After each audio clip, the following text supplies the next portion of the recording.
smo se odločili od samega začetka za ekološko kmetijstvo. Mislim, jaz sem, ne vem, eden prvih malo večjih oljkarjev, ko sem se odločil v te zadeve. Tukaj takrat ni bilo niti nobenega naravnega preparata registriranega v Sloveniji, recimo za oljčno muho, ne.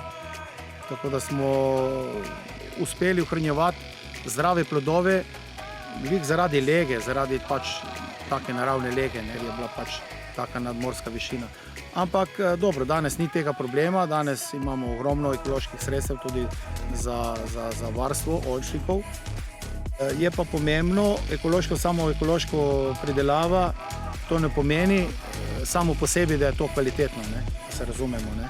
Recimo pride pri oljki črvivi, je lahko ekološko olje, ampak ni kvalitetno, ne. Se pravi, če je črviv plod, oljke oksidirajo, posledično pride slabo oljčno olje, ne.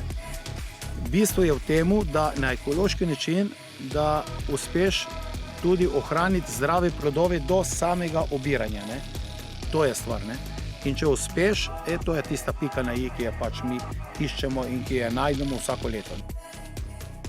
Slovenski oljkarji po količini smo kapljica v morje, ampak po kvaliteti nam priznava cel svet, da imamo izvrstna olja.